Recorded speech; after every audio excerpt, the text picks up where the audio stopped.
Hello, everyone, and welcome to this morning's webinar, Transforming Polarization. Today's webinar is one in our series of monthly webinars led by the Negotiation and Conflict Resolution Program at Columbia University's School of Professional Studies. My name is Olivia Austin, and I am an admissions counselor working with the Masters of Science program in Negotiation and Conflict Resolution. If you have any questions specific to the NECR program and the admissions process, please feel free to email me directly at negotiation@columbia.sps.edu. At this time, I'll hand it over to Dr. Beth Fisher-Yoshida, who will introduce today's guest, Dr. Peter T. Coleman. Hi, Beth. Good morning. How are you today? Hi, I am Beth Fisher-Yoshida, professor of practice at the School of Professional Studies. And the theme this semester is transformation. And we're kicking off our series of different types of events with this webinar with my friend and colleague, Peter Coleman. So before we get into talking specifically, I just wanted to give a little bit of a fuller introduction to Peter. Peter is a social psychologist and a professor of education at Teachers College, Columbia University. He also has a faculty position at the Earth Institute and the School of Professional Studies. He's director of the Morton Deutsch International Center for Cooperation and Conflict Resolution, and also working with me as the co-director of the Advanced Consortium for Cooperation, Conflict, and Complexity, known as AC4, at the Earth Institute. So that's a mouthful of what Peter does in all of his different titles, and I probably missed a few, but I'm sorry if I did. So before we dive into the book, his new book, The Way Out, How to Overcome Toxic Polarization, I thought it might be interesting for Peter to share with us a little bit about his professional journey. How did he get to where he is today? I've worked with Peter for more than 20 years, and I remember way back more than 20 years ago, Peter's focus was on power and power dynamics. So if I could ask Peter to say hello and share a little bit about his professional journey as a way of starting off our conversation today. So Peter? Happy to. Good morning, everybody. Thanks, Beth, for the introduction. I think that I wanted to say that I think that the backgrounds that Beth and I have are diagnostic, because Beth's is very orderly and clean. Mine is a shambles. But it's, it's alive. Right. So my background is complicated, so I'll try to simplify it, but I've had several different careers in my life. And the last one, before I moved into academics, I was working in psychiatric hospitals with adolescents, a lot of addicted adolescents, many of whom were inpatient in order to reduce their sentencing for crimes that they had committed, violent crimes oftentimes, or drug trafficking. And it was there that I became interested in conflict and conflict resolution, because it was a time when the level of violence on the units I worked on became more and more intense. There were more need to kind of deal with that. Part of that was just the context was changing of insurance in the hospital industry, and they were, as opposed to throwing people out for violence, they were just keeping them in longer. So I became interested in what do you do? How do you work with people who, have grown up in violent areas, are addicted to drugs, and are part of the kind of ecosystem of poverty, and then they come into a hospital and they continue to behave as they did outside. What do you do to address them? So that's when I first got into conflict resolution, working directly with them, with the young people, trying to de-escalate situations that would get intense or out of hand. But I didn't know what I was doing. I was very unprepared for it. I had some intuition about how to build rapport with young people. I was young myself. I was in my mid-20s, and how to, eventually try to talk them down when things got intense. But I really had no conceptual framework or intellectual understanding. So I started to study it, look into it, read on it, and I found this man, Morton Deutsch, who was an eminent theorist who was at Columbia. And he was someone whose thinking, his thought leadership, his research had really transformed the field of conflict resolution, brought science directly to the advance of conflict resolution skills and tactics. And he was at Columbia. So I came to Columbia, studied with him and others here, and have been stuck here ever since. So that's kind of how I got started in conflict.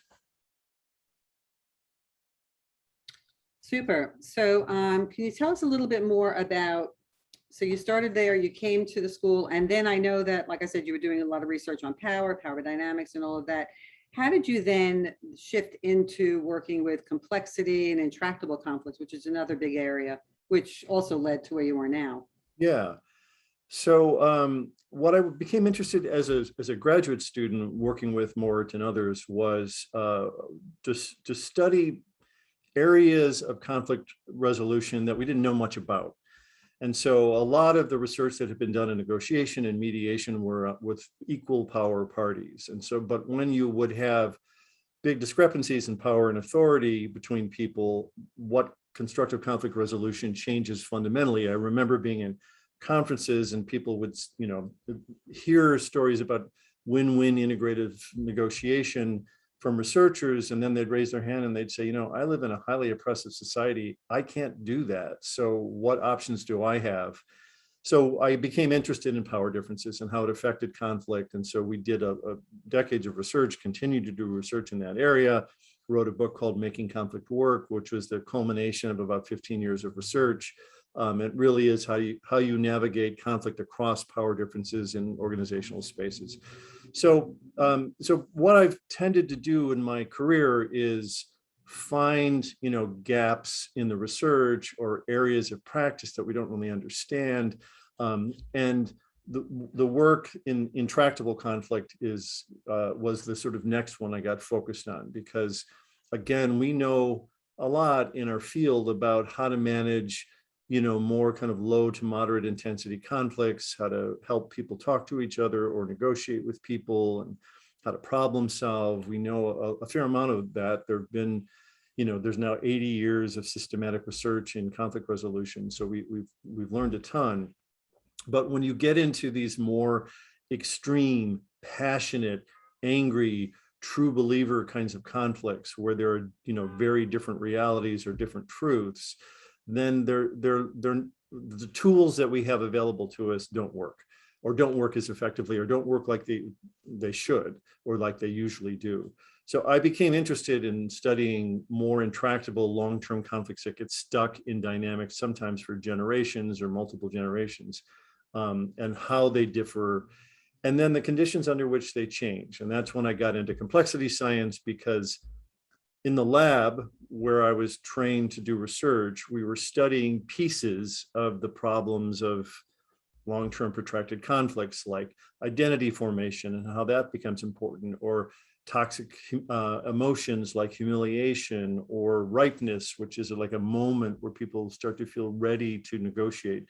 So we were studying these pieces, but it became more and more evident to me that when you're dealing with things like Israel-Palestine, or pro and anti-Trump voters, any of those pieces will help you understand a little bit of why they get stuck and what you can do, but they really aren't providing a sufficient framework for understanding the problem. So I was interested in complex systems thinking, although I felt like it was mostly at a metaphor level, people just saying, things are complicated and they're related. But I started to work with some sophisticated researchers, Robin Veliker and Andrzej Novak, who knew a lot about complexity science from physics and biology, and then how to bring that into social science. And so we partnered for a couple of decades to work on conflict in particular. And that's how I moved into intractability and into complexity as a way to understand intractability. Right. So you're certainly not shy about taking on these big issues, as compared to only like a dyadic kind of a negotiation, which is also complex because it's embedded, of course, in systems, but you're not shy about that. So, all right. So then you looked at complexity science and you took a systemic approach. And I know you also have the difficult conversations lab that you continue to work on. So can you tell a little bit more about that and how you got to the book that you just wrote? Yeah, sure. So the difficult conversation lab came out of this work on intractable conflict. This is a team of people that we were working with. It was a multidisciplinary team. We were funded for a while to basically to think differently about these conflicts and to understand, try to understand them in their own right as qualitatively different kinds of conflicts. We started to use complexity science and the metaphor of attractors and applied mathematics if you measure anything over time, like people's attitudes or voting behaviors, you start to see kind of patterns that are very strong. And they're not determined by any one thing, they're determined by a lot of things, but they become very strong patterns, like addictions are patterns, behavioral patterns that people get stuck in. So we started to apply that metaphor and then ultimately that model to intractable conflict, but we needed to better understand how, we needed to have data basically to test and validate or challenge our assumptions. So we built this thing we call a capture lab, which we now call the difficult conversation lab, which allows us to bring people in who, sorry, you can probably hear the emergency sirens in the back. This is life in New York City. We built this lab to bring people in who are opposed on morally divisive issues, and then to study the conditions under which those conversations go well or go poorly. And so we've been doing that kind of research for about 15 years, have learned a lot. And then, around 2015, 2016, when Donald Trump was elected and the intensity around political polarization in our country reached another level, we started to engage with people, get approached by people, particularly in the media, that were trying to reduce political polarization, but I thought who were doing it in a well-intentioned but misinformed way. There were projects like this thing that just happened this summer called America Talks, which sort of says, if you differ, pro-Trump, anti-Trump, go on our website, respond to some questions, we'll match you with somebody on the other side, and then, we want you just to have a conversation and try to meet each other. And that's based on something called contact theory, which is used in intergroup relations a lot. It's often very useful if people have no sense of each other, if they meet each other and they discover that kind of, it can be a transformational experience, but not when you're a true believer, not when you really believe the other side is nuts or, malintentioned and trying to actively do harm. And then just bringing people together is unethical. So I started to just write critiques about that and to try to begin to introduce what does the science tell us about when things like just bringing people together is useful and when it's not, and what are the alternatives? And so that's what this book was about. This book this book, The Way Out, which already has coffee spilled on it, so it's well worn, is the recent application of complexity science and what we know from our research to this long-term, increasingly intractable state of political polarization that we have in America. Historians like John Meacham and Doris Kearns Goodwin are comparing today in America to the 1850s in America, which was right before our Civil War. And there are a lot of parallels, a contested election and kind of a segregationist movement and a secessionist movement. So there are a lot of commonalities with that time, and these are historians who understand what humans have done in the past, but are particularly concerned with these days. So this is an extraordinary time that we find ourselves in, and it does require that we think about these kinds of conflicts, these kinds of disputes that are societal, cultural disputes, and think about them differently and figure out what we can do. How do we start to move forward? Great. So can you give us a highlight of something from the book that you're focused on in there? Yes. Yeah, so one of the things that we've learned from the study of societies like ours that are deeply divided is that it takes certain conditions when they change. And this is out of something called Ripeness Theory. And one condition is that you need to have enough of the kind of more moderate middle that are just fed up and exhausted and just looking for an alternative way to engage. And fortunately, we have that. There's this group called More in Common that studies American polarization.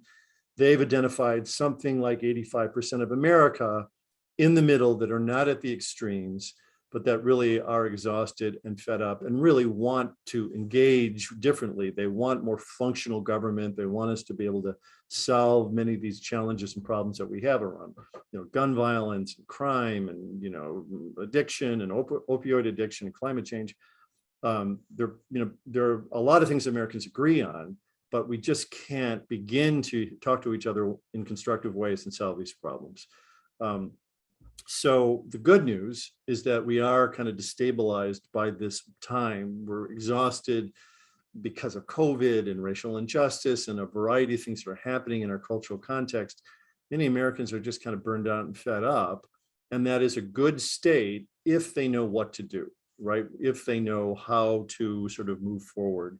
And so that's what this book, The Way Out, offers. Is what I've sort of done is cherry picked from science 5 actions, 5 practices that you could do in your life, in your family, if you're alienated from some folks in your family, in your community, beyond, that could help you find a way out, help you pivot, because that's one of the other conditions that are necessary for people is, in addition to being exhausted and hurting, they really need to see that there's an opportunity and an alternative that they can move to. And so that's what I've tried to offer with this book, is a clear sense of that. So let me just give one example. Beth asked for an illustration. So one example is from relatively recent research in neuroscience on the power of kind of physical movement. So one of the things that we do in our field of peace building, negotiation, mediation is when there's a dispute, we tend to bring the parties into a room, have them sit down, usually across from each other, and try to talk it out. And that kind of, talk therapy or talk intervention is very popular through psychology. And it's oftentimes very useful and necessary. And for the vast majority of conflicts, it helps, right? It helps people to kind of make sense of what happened and what missteps they made or the other side made, and clear the air and move on. With these kinds of conflicts, they don't. And one of the reasons why is they're too complicated. They're not just about you and me. Political polarization and Trump is not just about you and me. But they also become sort of physically embedded in our neurological structures. When we watch the news, we attend to those things that comfort us, that are familiar, that we agree with, that we believe in, and we just disregard the other things, right? So we're neurologically wired right now for this conflict. And so it's settled in us. And so sitting at a table talking to someone about the conflict is just going to play that out and escalate it. So what neuroscience tells us is to try to move together. That getting up, moving, ideally with the other party, ideally outside, face to face, going for a walk, it tends to not only kind of disturb the status quo of how we think and feel about each other, because the physical activity in and of itself can be somewhat freeing, but it also, when you're moving together, people tend to synchronize. Their mirror neurons start to mirror one another, and you start to feel a little bit more compassion, a little bit more empathy, a little bit more connection to the other side, even if you fundamentally disagree with who they are. So one of the sort of tips or takeaways from the book is that if you have someone in your family or someone that you work with who you differ fundamentally politically with, and whenever you get into those topics, it triggers you and you get stuck or furious, then don't start with politics, right? Don't go to politics right away. Maybe share other things about yourself, or ask them to share other things about themselves that you might be able to begin with. But move together, get up and physically move together, even if it's just taking a walk in a park together. It can at least give us a leg up on the dynamics that we're so stuck in, and can begin to sort of shift that experience. Great. So just want to highlight a couple of points that I heard that you brought out. And I mean, back in the day, we used to call this moderate middle the silent majority, right? It's that what gets amplified are the voices at the extreme ends, for whatever reasons, that they're more exciting or they're more extreme. And so people go there, and everybody else in the middle of the continuum is kind of silent. And you're saying that people are fed up with being sort of like controlled by the extreme perspectives and points of view, because they don't necessarily hold it, and they just want to get on with their lives. So I'm thinking about, how that relates to where we focus and where we put our energy. And if we continue to put our energy on these extreme points of view, it's not going to be helpful. It's just going to keep spinning our wheels in the same place, which kind of reminds me a little bit about appreciative inquiry, right? And how you focus on what's working, you focus on the strengths, because there are many things that are happening that are working and that are good and that are keeping us sustained. Yeah. So I'm also thinking about that your book also, you mentioned, highlights practical approaches too, because you're basing it on 5 ways. So it's tangible. So people, even if they're feeling overwhelmed, because it can be very overwhelming as soon as you say, I'm going to turn on the news, you just get bombarded, that there are things you can do. And when you said about moving and how the neurosciences supports all of that, it also reminded me about, it's not only about the relationship, but it's also about the influences of the context, right? Yeah. So the context has what also in CMM we call these logical forces. So even going to a family holiday dinner immediately brings up certain dynamics based on your past relationships. And there's something about the forces at work at that holiday table that puts you right back into that scenario. If instead you were to meet the same people, but in a different place, it would change the dynamics automatically just because of the contextual forces in that situation. So that's a good lesson for us to do as well there too. Yeah, no, that's very true. I was going to say that, in conflict resolution, more expert mediators, conveners understand that. And for years, they've brought, for example, Israelis and Palestinians to Harvard, right? Or we brought different warring ethnic Kurdish groups to Columbia. And when you do that, it is because there's something about the place that is more academic, there's more formal, can be in the places, the physical environment can be very inspiring and even intimidating. And that, disincentivizes kind of violent attacks on one another and encourages a different kind of conversation. So, mediators, particularly when they're dealing with those levels of disputes, are critically mindful of the importance of context. So a lot of people may say, well, what does it matter? It's no big deal, but it actually is a really big deal in multiple ways, is what you're saying there too. Yeah, absolutely. And I was going to say, in terms of the extremes and the middle, this is particularly true on social media. And on Twitter, there was a study that came out recently that said about 80% of the content on Twitter is put out by about 10% of the participants. So the stories that you're perceiving, particularly at the outrage, right? So much of the currency on Twitter and other forms of social media is competition and outrage. How dare they? Can you believe what they've done? And that's most of the content, and it's put out by a small section of the group. So part of what we're encouraging now is the re-engagement of the middle, right? That's part of what happens is we become kind of passive observers of this extreme food fight that's happening. And we start to believe that the other side is much more extreme than in fact they really are. Our perceptions become distorted. And so part of what needs to happen is a kind of correction of those perceptions, but also a re-engagement. We've been trying to mobilize the exhausted middle to re-engage with democracy, right? Re-engage with the other side, with problem solving, with the issues, because just being burned out and passive will allow the extremes to take over and to rule. Yeah, so I'm thinking about the role of media and social media and what gets amplified. So of course, in this country, we have a lot of people who strongly believe in free rights and free speech and so on. So I'm wondering what in your book can help people think about, or the role of the media, what else can people do that will help to either reframe some of that presentation of ideas as being so extreme, or maybe people themselves, how can they think about managing what's happening to them by the effects of all of the media and the social media? Everybody puts out something. Yeah, no, great question. So there's a chapter on this, and it is on the principle that it's helpful in a preventative way to complicate your life as much as possible. That when we live so many forces pulling us apart, we tend to start to view them as all alike, and we're all alike, and the issues are simple, right? It's the wall or no wall.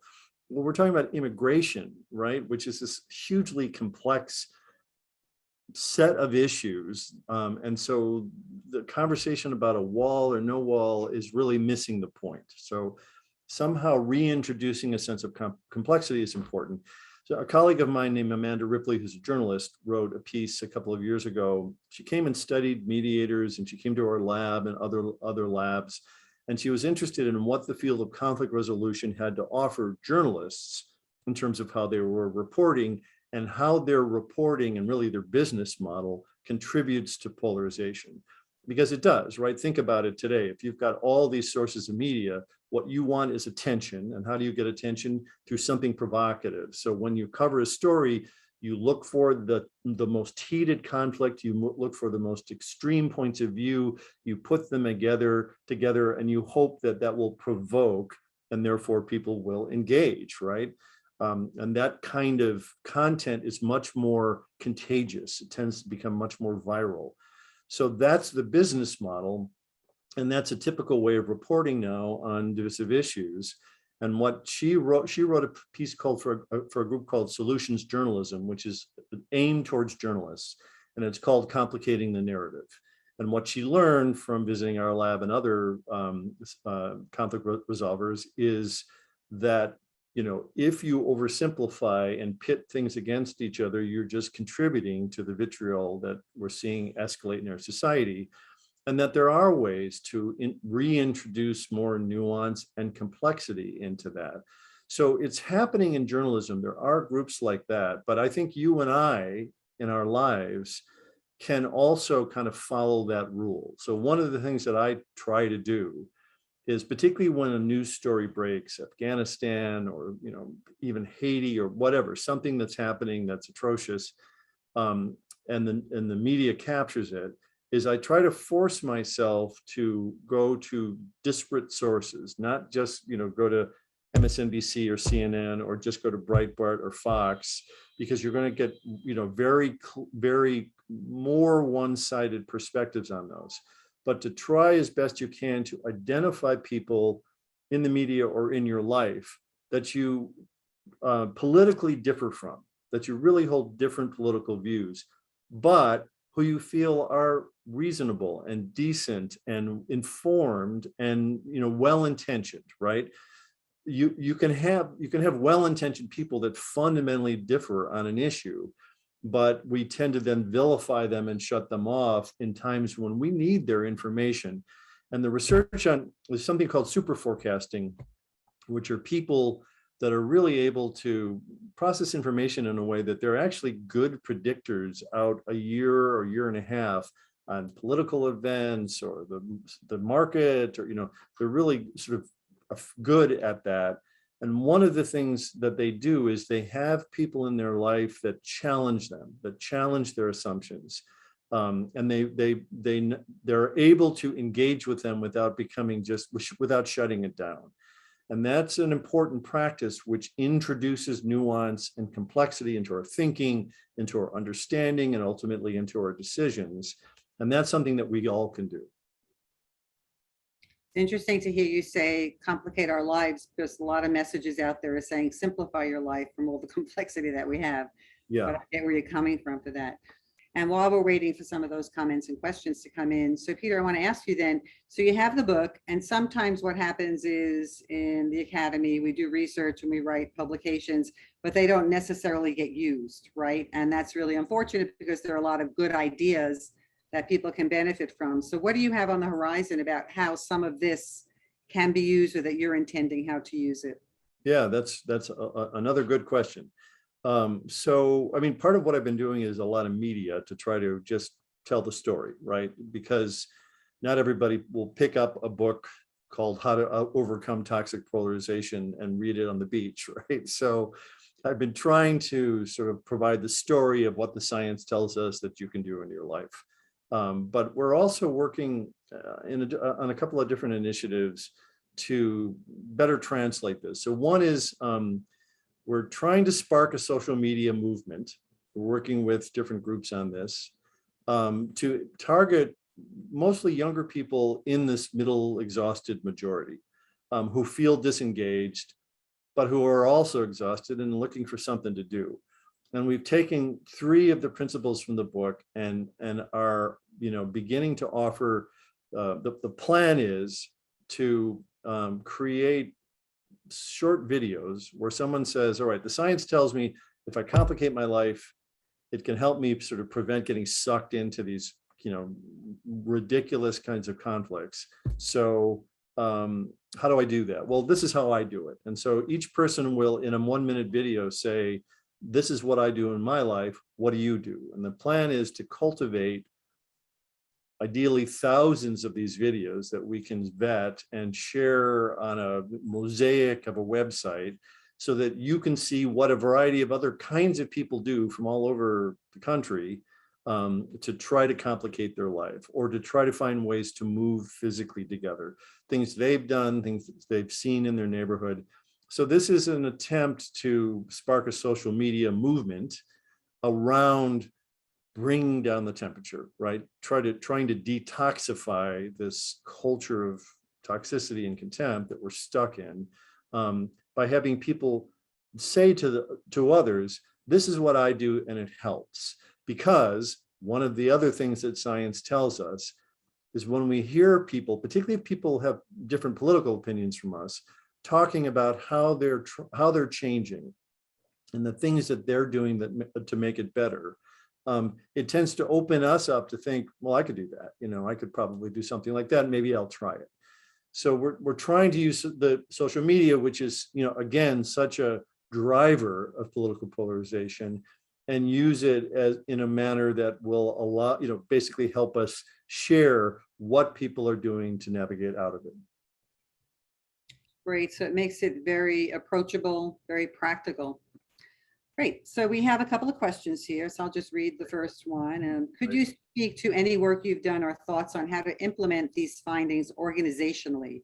This could have great implications for prospect for organizational ombuds, change managers, et cetera. So that would be more like in an organizational context. Yeah, that's an interesting question. Yes, there are clear implications of all of these things for organizations. Some of them we've written a little bit on before, like in the book, Making Conflict Work, which is much more focused in organizations. But really around political polarization and extremes, these are a different set of practices. One of the groups that I've started to work a little bit with is a group that Van Jones has put together. So Van Jones is a CNN commentator. He's done a lot of work, but he's been approached a lot by organizations and institutions that are trying to deal with both polarization and racism.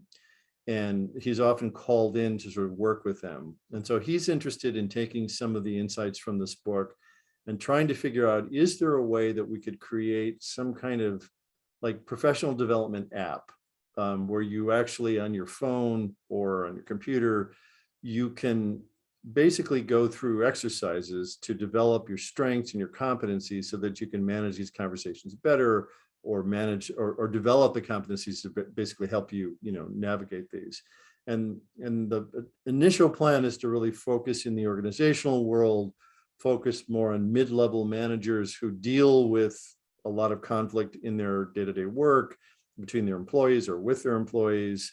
And in this cultural context, they're really in need of some kind of support, but not necessarily just training, but like some kind of just-in-time support.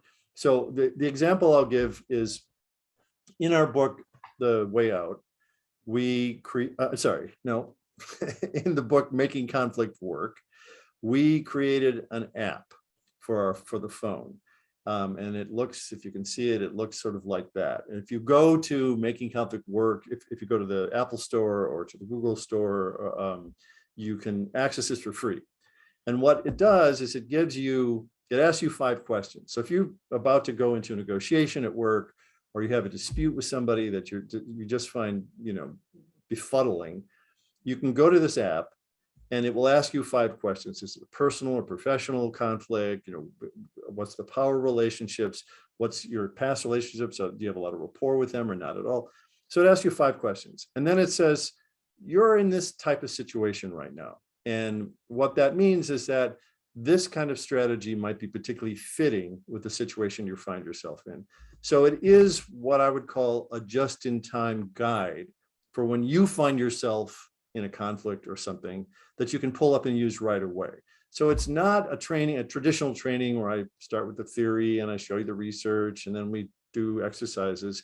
It's really a tool that you can use when you're finding yourself in need to do something. These are the kinds of things that I'm beginning to work with this group with Van Jones on, of creating those for political polarization and more extreme differences, particularly around racism, and how to navigate those more constructively in institutions. Nice. It also helps people to center themselves again and get a little bit more practical and rational rather than overly emotional where they can't control their emotions. So it's a nice reminder. Yeah. The way you're framing that there. Yeah. Another question is, how do you use your research to inform and advise on public policy decisions, both locally and internationally? Or what are your plans for doing that? Yeah, that's a good question. So just a couple of thoughts. So I do write a fair amount of opinion pieces. We have a piece that's sitting with Foreign Affairs right now. And so we do write pieces for a thing called the Global Observatory, which is sort of UN focused, and where we try to introduce our research and the ideas and what that means for what the UN might consider doing if they're trying to do something. So one way I just do it is that I also do talks with these groups, policymaking groups sometimes. In the political transition over this past in the 2020s, I started to work with Joe Biden's transition team. They reached out to me because they were, obviously moving into they had this acutely polarized society. They're in the epicenter of it. And so they were trying to think about what do we do and what does the research tell us that we should do that can help us bring the temperature down and get people talking to each other and not vilify us as much. So they asked me to write a series of briefs. I wrote about a half dozen kind of white paper briefs saying, this research suggests that this would be helpful, and this research would suggest this would be helpful. Some of those things ultimately, I think I put a piece on medium.com, which was an open letter to Joe Biden. And some of the other op-eds I put out were pieces of the advice that I was recommending, all based on research. But again, framed for what, if you're a leader, like, what are you going to do? And so that's one of the ways that I work it when people approach me and say, we don't know what to do with this. What does the science tell us? I offer it in the form of sort of white papers. Great. They really need it right now. Yeah. Considering everything that's happening, it's not an easy task. Yeah. All right, great. Another question. The conflict resolution project I'm involved with is slated to happen over a series of Zoom sessions. As we know, much in our world is virtual these days. Any tips on replicating the in-the-room strategy virtually? I guess you talked about changing context. I wonder how that can also relate to a Zoom session. Yeah. Well, it's interesting. I mean, again, Zoom unfortunately, unlike social media, is not as anonymous, and so people can be seen and who they are. So the social norms of a meeting or a meeting room or a mediation room are more similar on Zoom than they are in other forms of social media. That's kind of good news. But it is a high fatigue environment. It is an exhausting environment. My spouse is a clinical psychologist, and since COVID has been doing all of her work mostly on Zoom. And after 8-9 hours of one-to-one conversation, it's exhausting. It's very hard to maintain. So I think recognizing that and recognizing the need for people to move if they can, and sort of building in short breaks and building in opportunities for exercises where actually people get up and move even though they can't move together, I think are some things to do. But again, it's in some ways it's interesting. We all have been thrown into this. The field of conflict resolution was moving to more online dispute resolution. You know, groups like PayPal, or what's the Midyar group? You know, is it,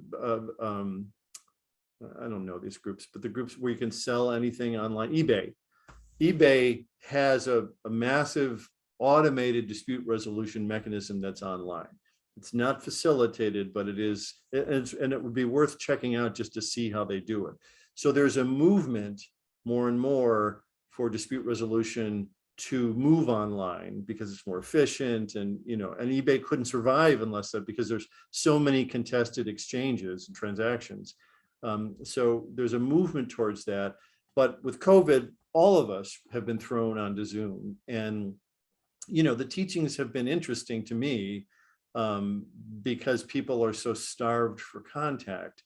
So one of the things I found, even in just teaching, is the value of having Zoom time with no agenda, where people can just connect and talk and chat.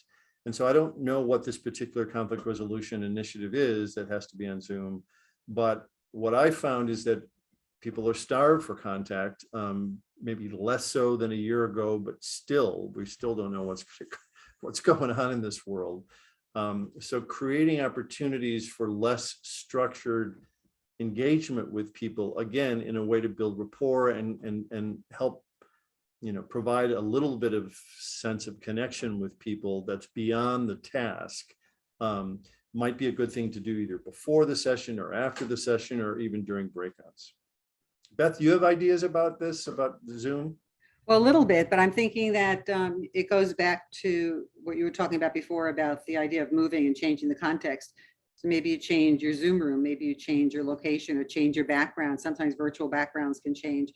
But I'm thinking about the being tired, right? Being worn down. You think about like mediation sessions, when people get to that very tired place, sometimes it works well because it lowers their resistance and their defensiveness because they're just exhausted. So they're a little bit more vulnerable, which can be good. And at the same time, when you're really tired, you don't always bring your best self. You can become more irritated more quickly, speaking for myself and all of that. So it's a mixed bag, but I think the variety and breaking it up and the free flow of making that social connection in addition to having an agenda as a separate item, maybe some of those balances can work. And the reality is virtual connection is not going away. We still don't know what's going to be happening. So much uncertainty in the world. Yeah. So the next question would be, in interpersonal familial conflict, when the other keeps escalating tension, shouting over, can't identify moderate other, then what do you do when you don't have that moderate voice, when it's you and this other, I guess, extreme family member? Yeah. So again, you know, one of the sections of the book talks about the importance of how we start these conversations, how you initiate any, you know, new conversation with someone, even if you have a history. And one of the things I really encourage people to do is think carefully before you enter the conversation. What are you trying to do, right? Are you trying to show them that their politics are insane and their opinions are misinformed and they're crazy and whatever? If that's your doing, then guess what? You're going to get more of the same, right? If your objective is really to try to understand and really get a sense of what's really going on here, and maybe start to transform the dynamic a little bit so that it's less vitriolic, it's less full of contempt, and that you can at least get to a place where you agree to disagree, but without a sense of hate, then you need to approach it in a very different way. One of the things I've spoken about and I write about in the book is the profound difference between debate and dialogue. Our culture is saturated in debate. We learn it in high school, we see it in Washington, we see it on Law and Order, in our court system. You know, every time, everything is a debate. And so we think that is constructive dialogue, is debate. Well, debate only works if there's a set of rules that everybody's following that include respect and listening and equal time and things like that. We don't do that in our kitchen tables, we don't do that in the backyard. So moving immediately into debate, if your objective is to try to understand and lessen the tension, is not helpful.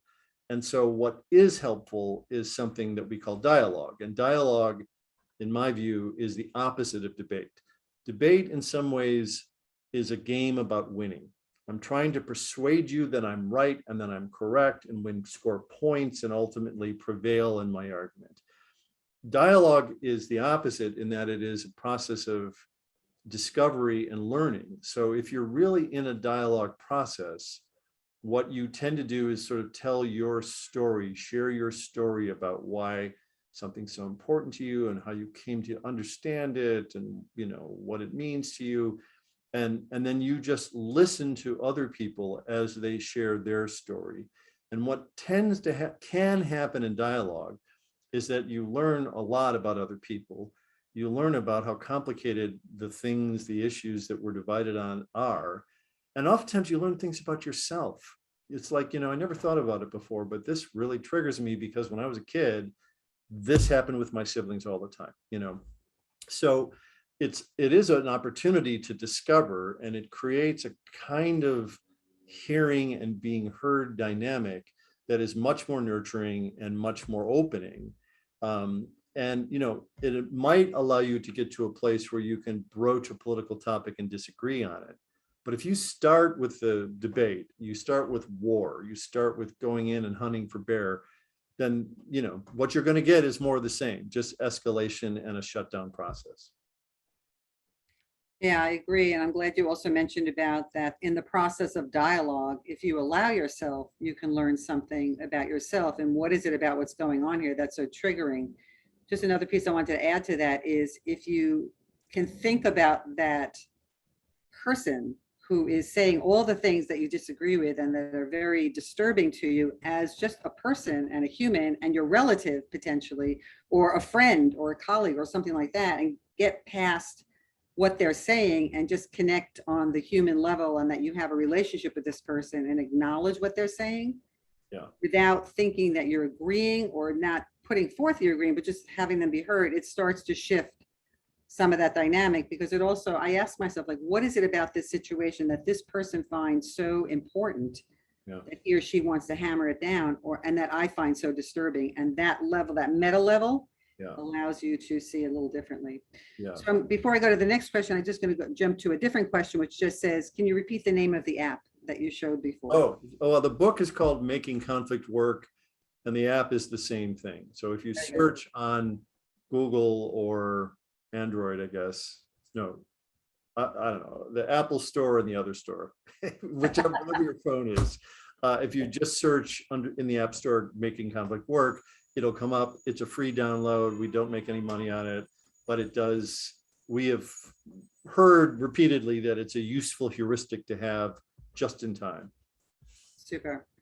All right, this next question is a little bit long, but it's also talking a lot about the inner stuff that goes on, the inner dynamics or inner conflict. So sometimes people are dealing with inner conflict at the individual level, which then spills over into conflict with other people. Does the tip of physical movement that helps disturb the ingrained status quo neurology of stark differences also help at the individual level?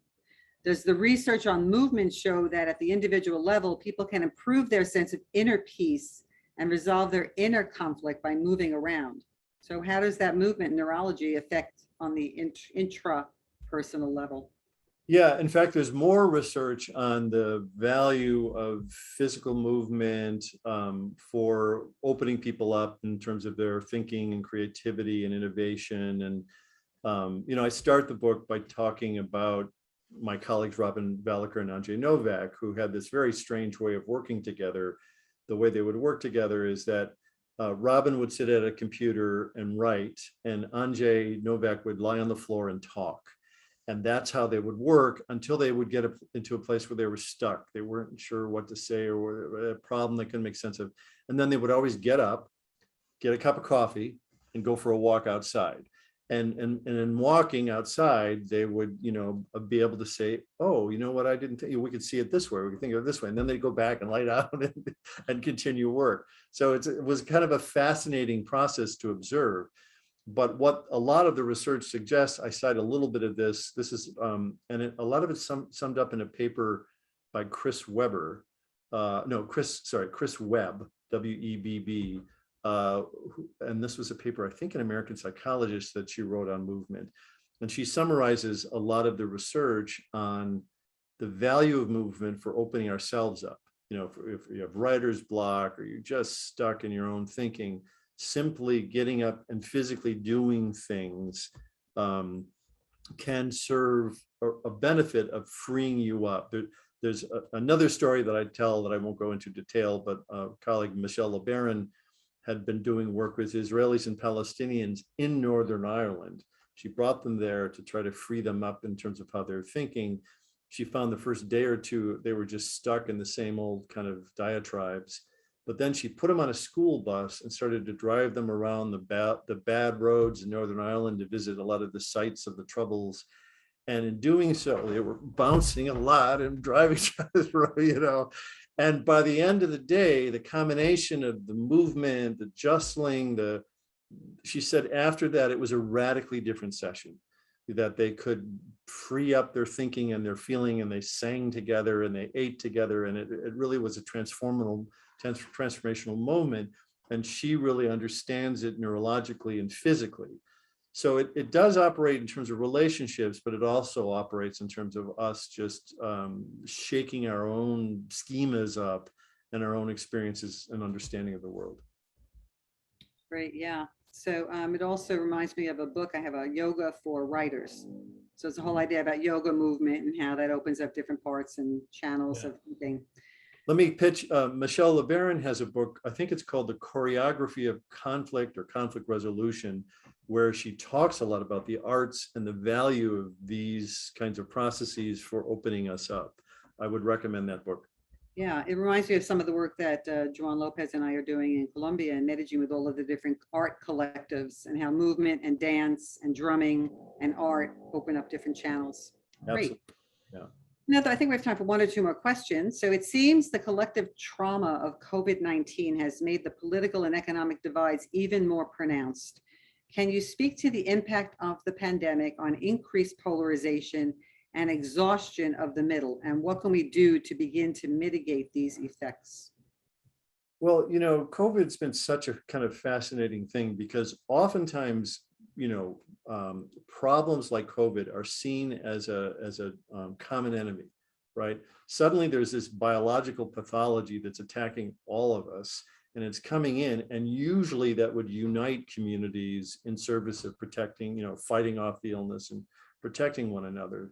This is what they call disaster diplomacy. You see it when there are tsunamis in places that destroy areas where there had been ethnic groups that were warring, and those groups will put down their arms and help recover and rescue and rebuild. And sometimes that's a transformative dynamic.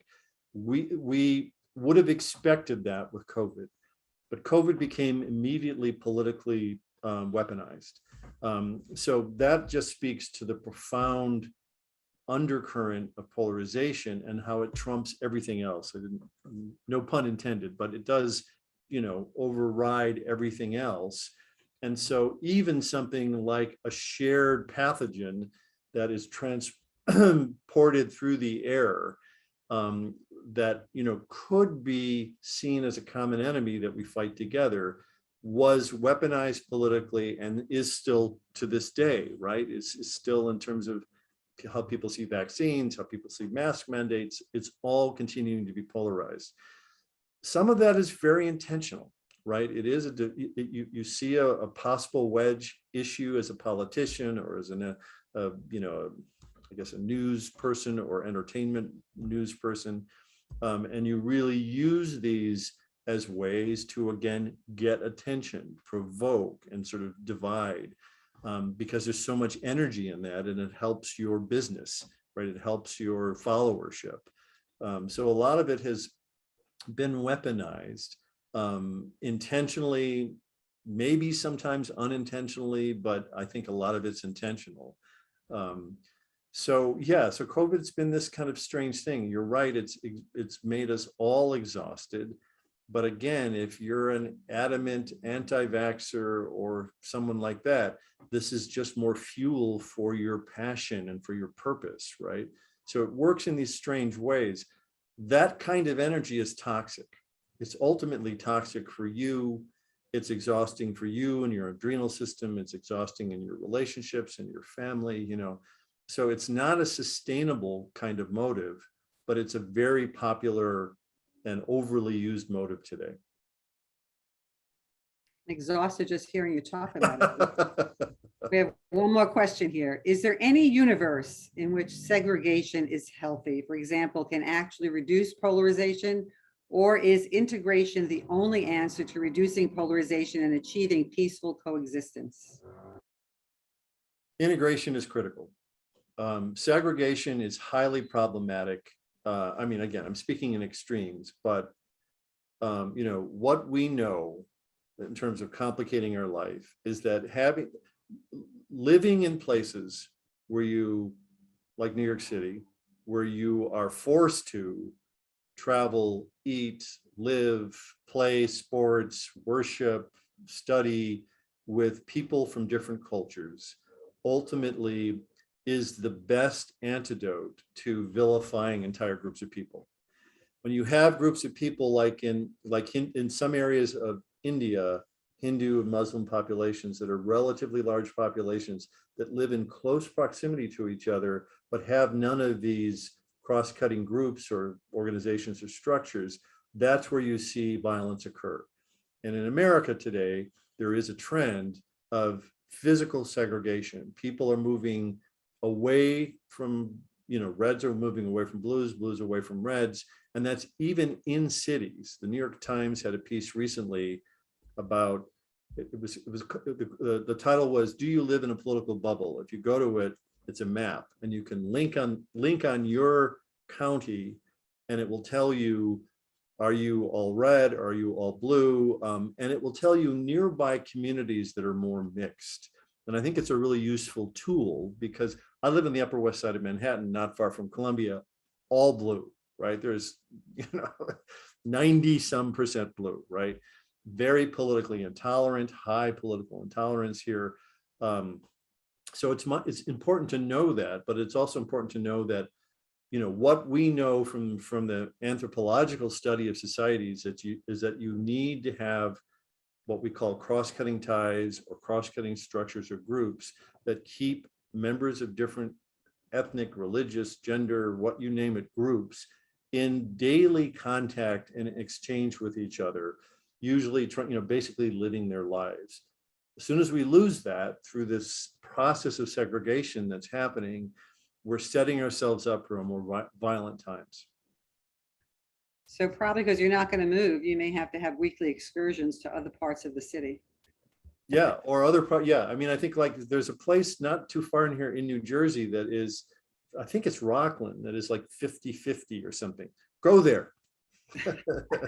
Well, thank you, Peter. I know our time is over today. So again, for people, please feel free to contact Peter or me with questions, comments, reflections, ideas, whatever. We'd love to hear from you. Thanks, Peter. And then Olivia? Yes, that was great. So interesting. Thank you all so much for coming today. We hope that you will keep in touch. And if you are interested in the program, please feel free to email me directly at negotiation@columbia.sps.edu. Thank you again for joining us today. It's been so wonderful to have you. Enjoy the rest of the day.